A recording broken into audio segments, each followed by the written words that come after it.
La pandemia nos ha hecho entender que lo prioritario no es lo urgente. Yo digo que en la confianza fue que estuvo el peligro. Estuve expuesto a una carga viral muy grande cuando muchos de mis compañeros se enfermaron. El Señor da una palabra, esto no es para muerte, pero yo sentía que me estaba muriendo. Y en una me dice el intensivista, que era Roman, parece que estaba ahí en ese momento, lo vamos a tener que intubar. Yo dije, no, no esperé mucho, intúbame de una vez, que ya no aguanto.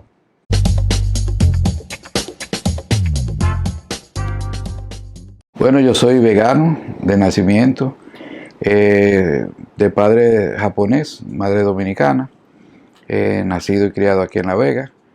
Estudié en el Colegio Agustiniano, después estudié en la Universidad Católica Madrid Maestra antes de ser pontificia.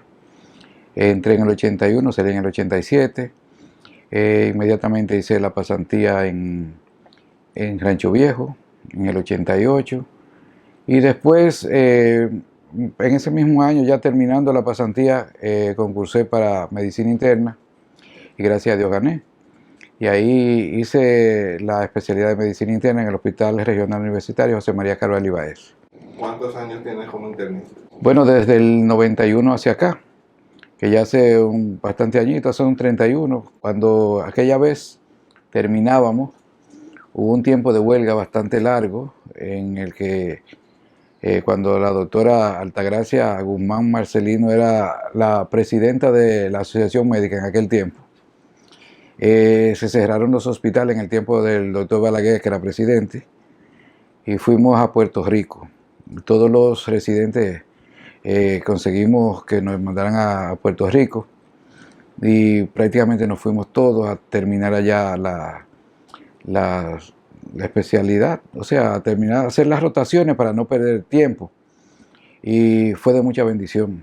Allí estuve en el Hospital Hermano Meléndez, con el doctor Sisto Medina Jaca principalmente, que era un cardiólogo hemodinamista e intensivista también. Estuve rotando por allá, tanto por el Hermano Meléndez como por San Pablo, donde recibí entrenamiento en cuidado intensivo, que de ahí se desprendió mi afinidad por la unidad de cuidado intensivo, porque fue lo que prácticamente hice.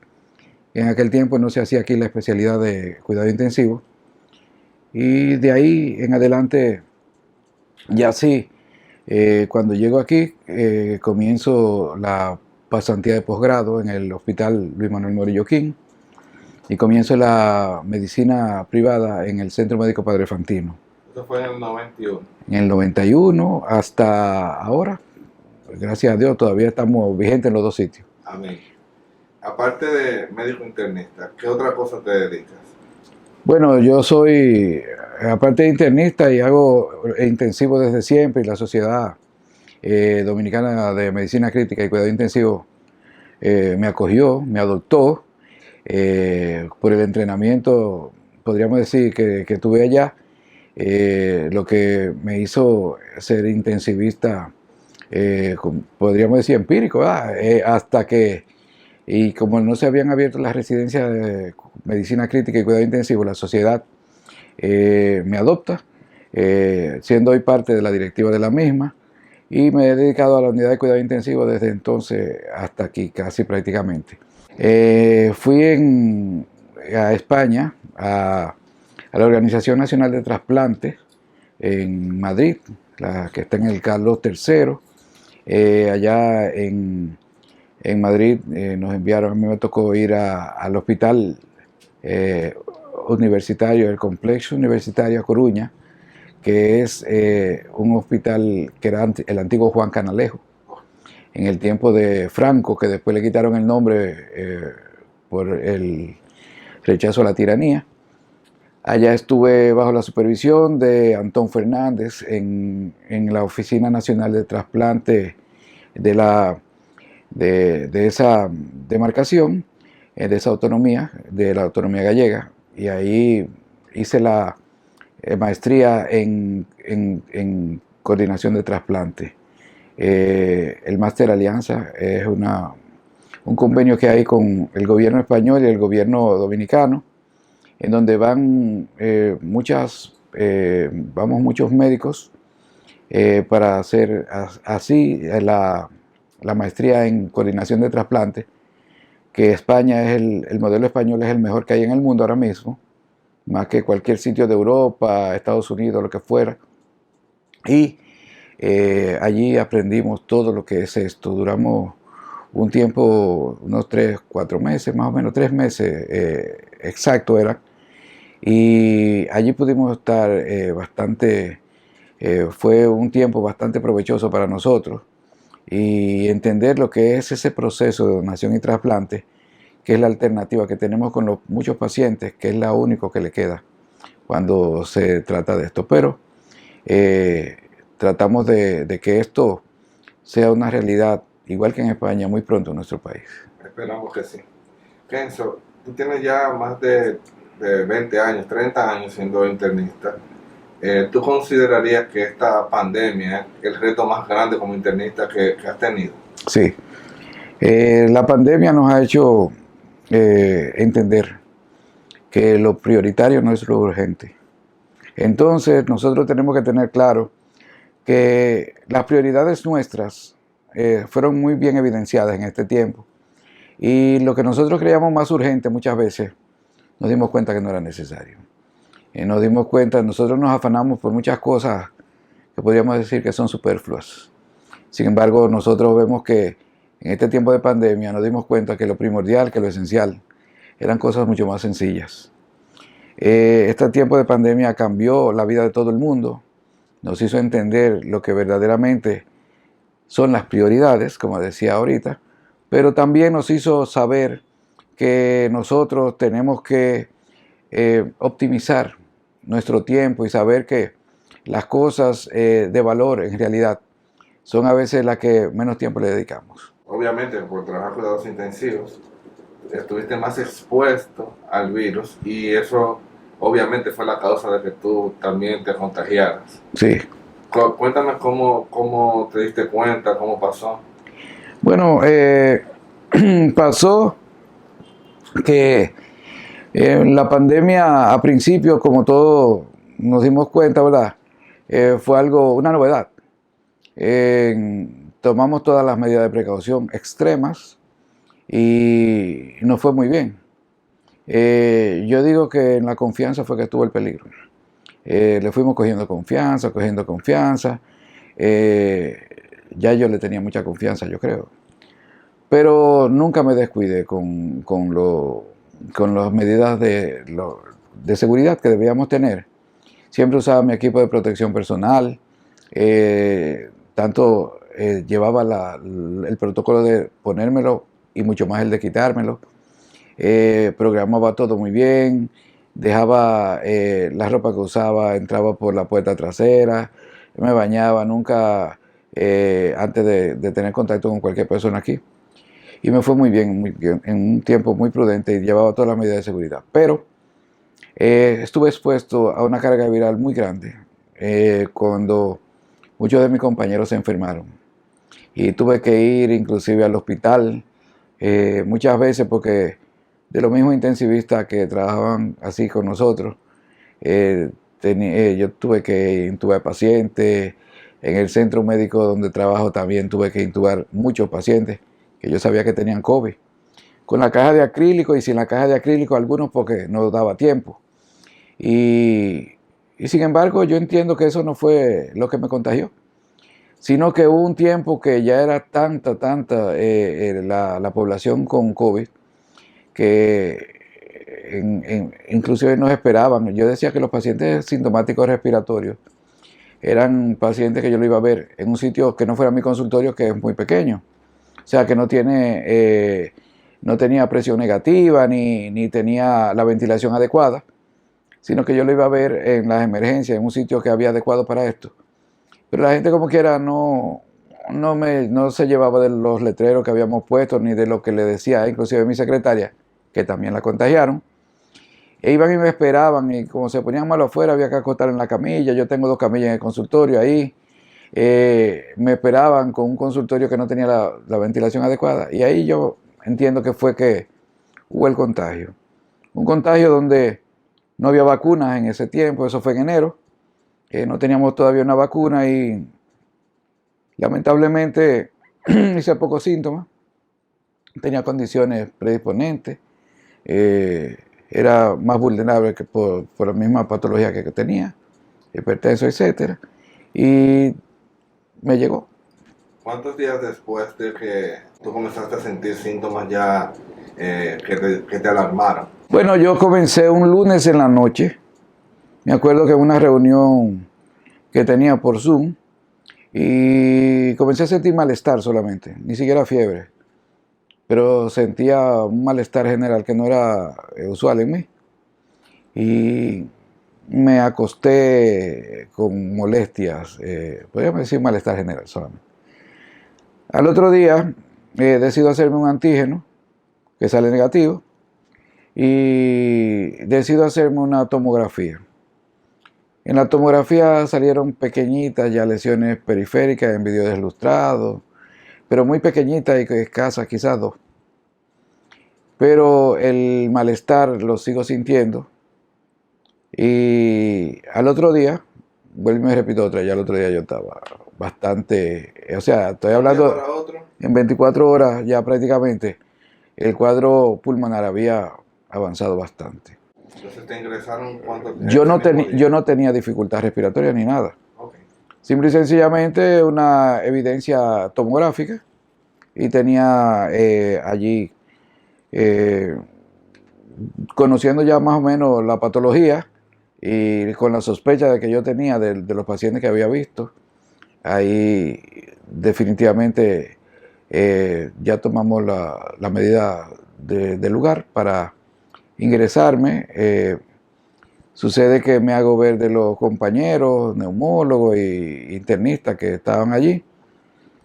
Y dado que en el mismo centro mío no me iban a respetar todo el mundo entrando y cosas que decidieron, no, te vamos a llevar para el home. Allá, como hay medidas de seguridad más y la gente respeta un poco más la entrada a la unidad de cuidado intensivo, no por la gente particular, sino por los compañeros de uno, te vamos a poner ahí mejor. Llego allá, no llego desaturado ni nada, sino ya con una saturación en 91, 92. Pero ahí comienzan y se me dan ya todas las medidas, se me hace la PCR, sale positiva. Que en ese momento cuando salió la PCR positiva es que se decide el ingreso, que yo me la hice el otro día. Cuando se decide el ingreso allá, todavía no llego a la unidad de cuidado intensivo porque estoy saturando más o menos bien y puedo estar pronado y con una cánula y después mascarilla de reservorio, puedo... me sentía mejor y podía saturar bien, más o menos unos 93, 94, pero la saturación comenzó a bajar. Y llego a cánula de alto flujo, que gracias a Dios yo tenía allá. Y con todo y cánula de alto flujo después, 24 horas después, ya la saturación comenzó a bajar, 80 y tanto. Llegó un momento que llegó a 70 y pico. ¿Qué tú sentías como médico? ¿Tenías un temor? No, yo tenía bastante, o sea, tenía una lucha como cristiano, tú sabes. Yo sabía que tenía que orar. No tenía todavía una respuesta del Señor. Pero mi esposo y yo oramos y le pedimos a Dios una palabra. Cristiano al fin. A ella es que nosotros tenemos que acudir. El Señor da una palabra. No, esto no es para muerte. Pero yo sentía que me estaba muriendo. O sea, en mi mente yo tengo una cosa. Creerle a Dios, ¿verdad? Exacto. Porque no es lo mismo creer en Dios que creerle a Dios. Exacto. Entonces tuve que creerle a Dios. Entonces ya en ese momento es que los doctores ya me dicen, es bueno que ya te estés intensivo. Digo yo, sí, yo no tengo ningún problema. O sea, yo me voy para intensivo y yo sé que me iba a poner peor probablemente y no quería estar enfrente ya de mi familia así. Y efectivamente, pasé unas horas terribles allá en la unidad de intensivo y en una me dice el intensivista, que era Roman, parece que estaba ahí en ese momento, lo vamos a tener que intubar. Yo dije, no, no esperé mucho, intúbame de una vez, que ya no aguanto. Y ahí fui intubado y ventilado. Y en eso me pronaron, ellos pasaron mucho susto conmigo, porque yo tengo un cuello corto, el tubo se tapó, qué sé yo cuánto. Pero fue una victoria. A los 18 días me pudieron sacar del ventilador. Me destetaron a los 18 días. Cuando me despiertan, veo así a mi esposa y a Alfe, un hijo, que me lo dio el Señor, que es cirujano. Y le digo, los veo así, pero no puedo hablar porque tengo una traqueostomía. Y me preguntan que cómo estoy. Yo le digo que bien. Y yo me acuerdo perfectamente de que me desperté.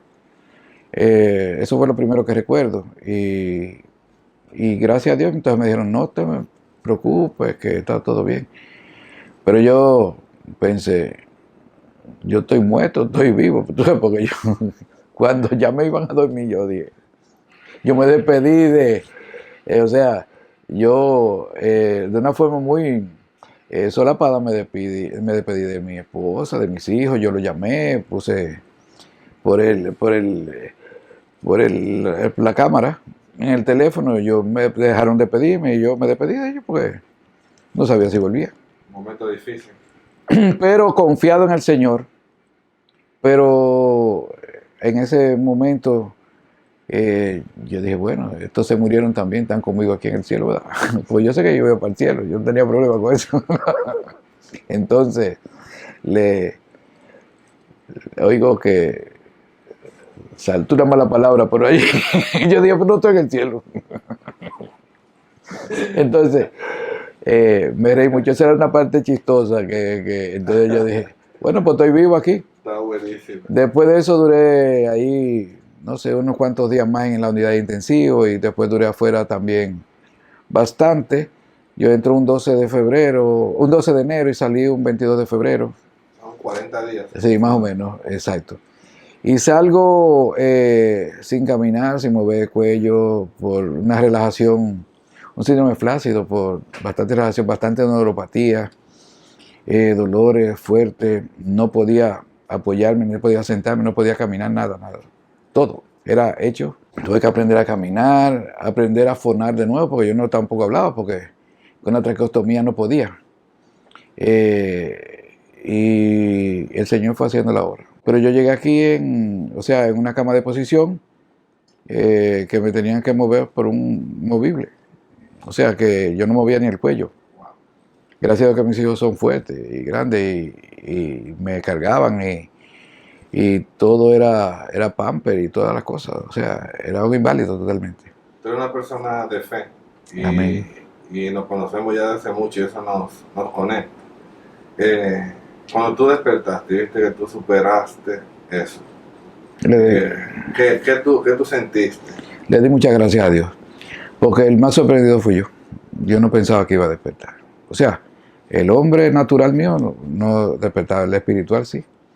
Y la palabra dice que nosotros somos tanto naturales como espirituales y podemos ver las cosas espirituales. Y esa enfermedad no era para muerte. Ya van 2 veces que he tenido 2 procesos fuertes. Por otra vez hice otra sepsis.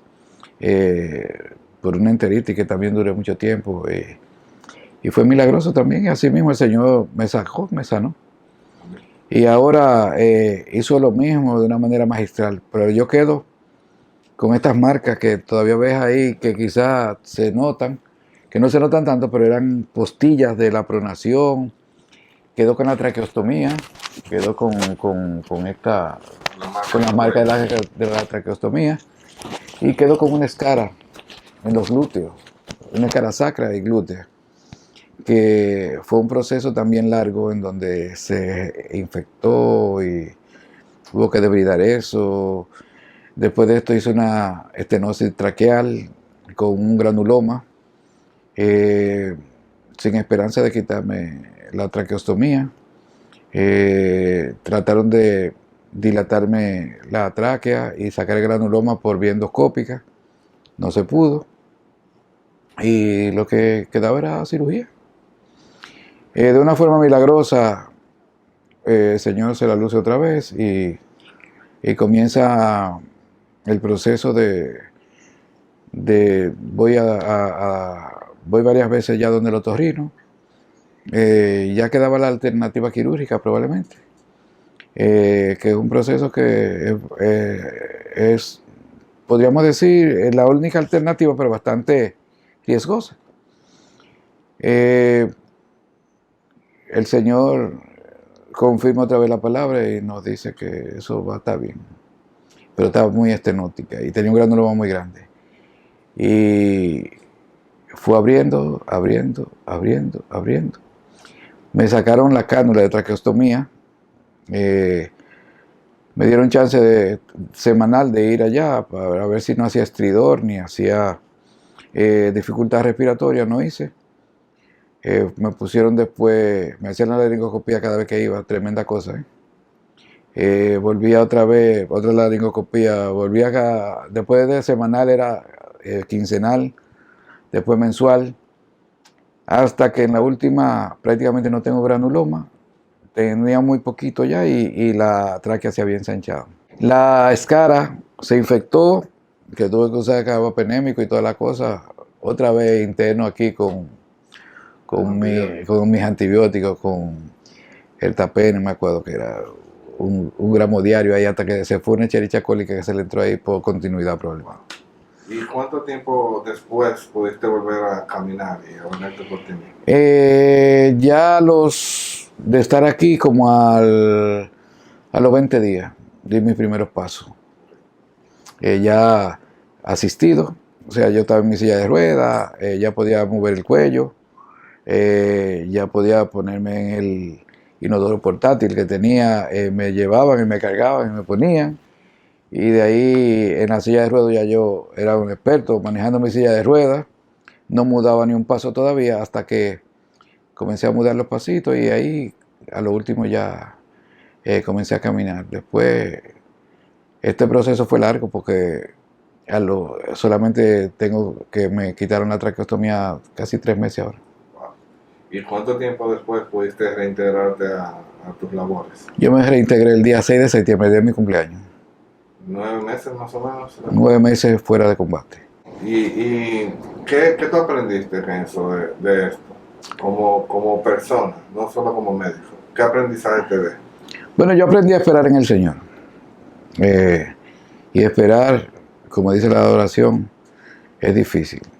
Porque esperar requiere de un grado de fe que nosotros, entendiendo lo que es el concepto de fe de Hebreo 11:1, que es pues la fe, la certeza de lo que se espera y la convicción de lo que no se ve, es algo que nosotros tenemos que estar convencidos de algo que no siquiera hemos visto.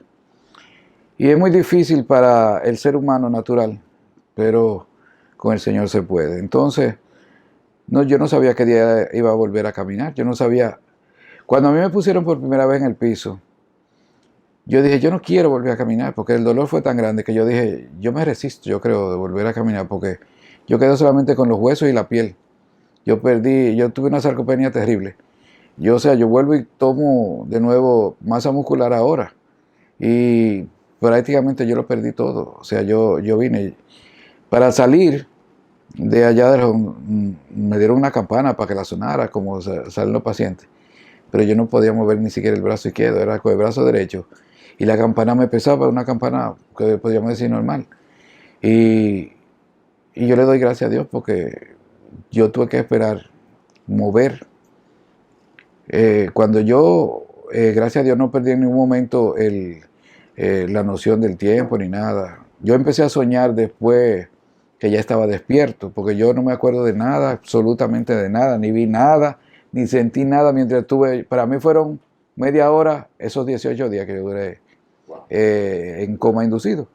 Simple y sencillamente lo que tengo que empezar es ver y cuándo volveré a mover. Porque cuando traté de mover este brazo no lo movía, no movía la pierna, no movía el cuello. Y yo me sentía como que tú eres que un pedazo de carne ahí con 2 ojos nada más, ¿tú me entiendes? Entonces, eso era terrible, pero tuve el soporte de mi esposa, que fue ese ángel que el Señor me mandó para que siempre me la puso fácil, tú sabes, y con mucha esperanza y con la promesa de la palabra. Y ahí lo pudimos ir pasando y fue una bendición. Me pude reencontrar con la familia de una forma más cercana porque entre todos decidieron ser mi ayudadores, mi ayos. Y ahí pues, cada uno de ellos, que gracias a Dios que son fuertes, como te dije ahorita, podían, hasta la hembra, ¿sabes? Me ayudaba, Sayuri, ellos todos me ponían a taurinar, toda la cosa. Aquí no tenemos problema con eso. Y, y definitivamente pudimos convivir y saber que con el Señor se puede. Y en un tiempo récord ya estamos otra vez. ¿Qué mensaje le das a las personas, ya que esta pandemia todavía no ha pasado? ¿Y qué mensaje final les das para que la gente sepa cómo cuidarse y que vea que ni siquiera nosotros que estamos cuidándonos tanto somos infalibles Claro. y seguimos siendo vulnerables a todo? Fíjate, dice la Biblia que todas las autoridades fueron puestas por Dios. Y las que están, Dios la estableció. O sea, todo, el que a ti te gusta como autoridad y el que no te gusta, lo puso Dios. Y si las autoridades te mandan a que tú tengas las precauciones necesarias en un tiempo de pandemia, y si llega una vacuna, que te vacunes, lo más razonable es hacer eso. Nadie que sea indocto o que se considere muy docto no puede ir en contra de las evidencias. Nosotros tenemos una medicina basada en evidencias. Y si ya hay evidencias suficientes para contrarrestar una pandemia, vamos a obedecer. Vamos a hacer las cosas como van. Vamos a seguir las mismas medidas de higiene. Nos hemos dado cuenta ya que no tienen que ser tan extremas, pero sí deben seguirse. Tenemos que vacunarnos, no tenemos que resistirnos. Tenemos que adaptarnos ahora. Gracias a Dios han llegado hasta los anticuerpos monoclonales. Pero en otros países no ha llegado ni la primera vacuna. Vamos a darle gracias a Dios, porque si yo hubiera tenido vacuna, probablemente yo no hubiera pasado por eso. Entonces, ¿qué tenemos nosotros que hacer? ¿Es posible que todavía a esta altura del juego haya personas que no se quieran vacunar? ¿Es posible que a esta altura del juego tú encuentres teteos sin necesidad? No es posible. Entonces nosotros tenemos que ser portadores de buenas nuevas como verdaderos evangelistas y decirle a la gente que hagan la cosa correctamente. Yo creo que eso es que tenemos que educar a nuestra población.